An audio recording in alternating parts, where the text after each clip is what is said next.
everyone, this is Kathleen with the Wellness Expo, and I'm here hanging out with Shivaraj Ishaya. He has been a meditation teacher for the last 20 years and will be exhibiting at the upcoming Wellness Expo in Moncton.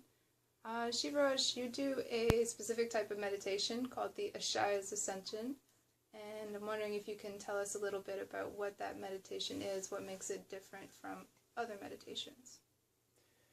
I can try, because meditation is ultimately about experiencing it, so it's hard to just talk about it and give any, convey any kind of, real description of what it is. The differences, I would say, is that the Ascension techniques that I teach have components of appreciation, gratitude, and love. So they have an emotional component to them. Whereas a lot of meditations are either just observing your breath or even sometimes practicing a meaningless sound. So this incorporates an emotional side to it, and it also addresses some of the root stresses that affect our lives and that cause suffering on a day-to-day basis. So the whole idea is that they help to unwind those root stresses, which then help you have less stress in your everyday life. So the idea of root stress, like we're all kind of suffering from the same core problems. Yep, and exactly. It's like a universal meditation to address those issues. Yes. And can you tell us a bit about how it is taught? It's taught, we usually have a weekend course. Now, if people can't do a weekend, I can do individual type of setups, but it's usually taught in a weekend. It's a combination of lecture, so education, and then a lot of practice, and then feedback on your experience, and we kind of build on it. So the practice part of the teaching is, and the experience of it is really where like the transmission and the meditation becomes valuable. Yeah, you got to do it. It's like the lottery, you got to be in it to win it. Shivaraj also does a Wednesday night meeting here in Moncton. That's every Wednesday from 7:30 to 9:30 on Mountain Road. And what is the format of that meeting? It's a silent meditation for about 30 minutes and then a discussion. Correct. That's exactly it. So you can do your own style of meditation. This particular event is for anybody. It's not based on, you don't have to do my specific meditation. So you come, it's just a period where we all gather, and it's an inward period for the first 30 minutes. And then after that, we open it up to discussions of all kinds of personal growth discussion.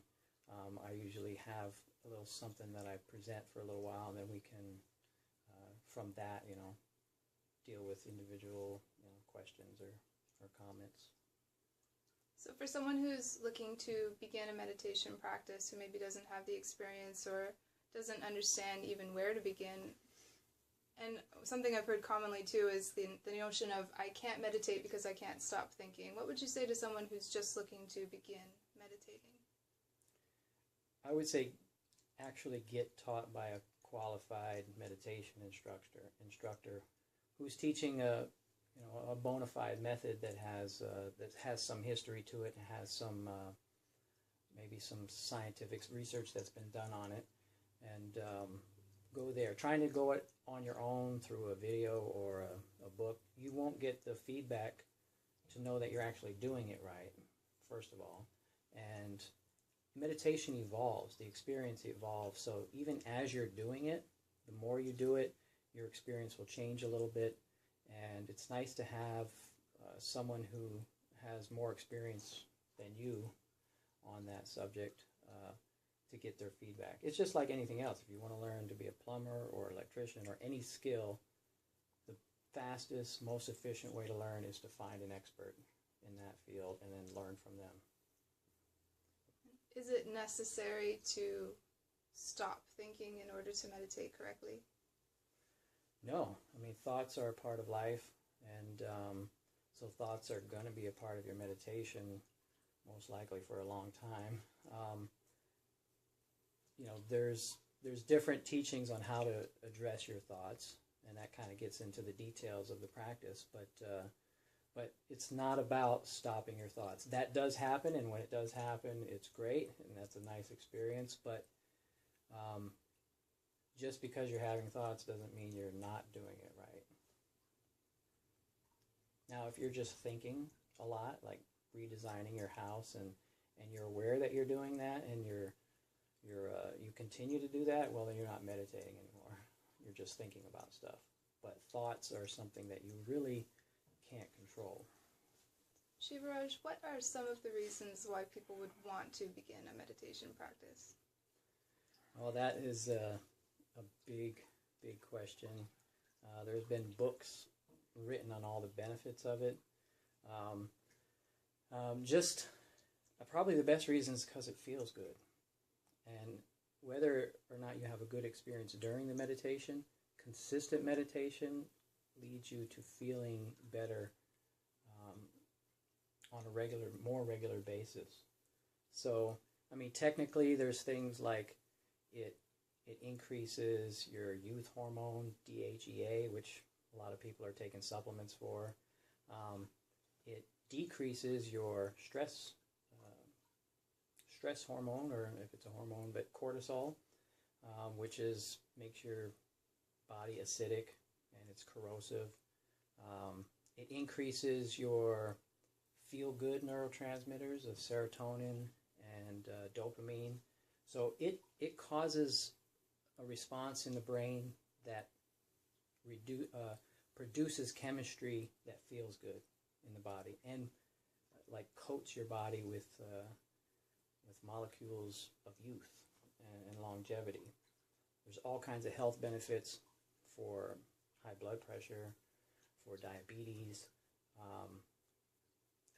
and again, there's been books written about it. I've forgotten more of the benefits than I remember. There's so much to it. But probably one of the coolest benefits is that it just helps you become a more kind and loving person.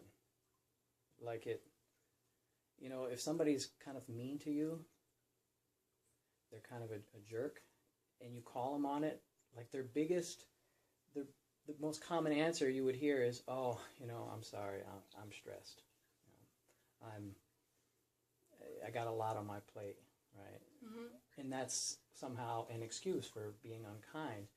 Now, that's if somebody actually admits it. A lot of times if you call them on it, they'll defend or they'll justify, "Well, you did this," and, right, and you don't even get to the real reason. But if they're honest and they say, "Yeah, I'm just stressed, I'm sorry, I don't want to be like that.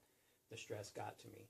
And so meditation reduces stress on a regular basis, and on an ongoing basis. Like the more regular you are with the practice, the more your tolerance for change happens. And stress is a fearful reaction to change.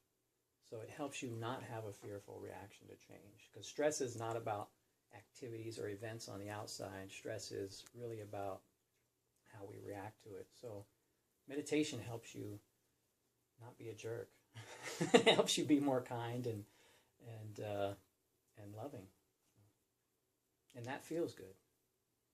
And stress is such a overreaching thing. Like, it affects every part of our physical health and our mental well-being and how we can sleep at night and the way we respond in every situation. Yeah.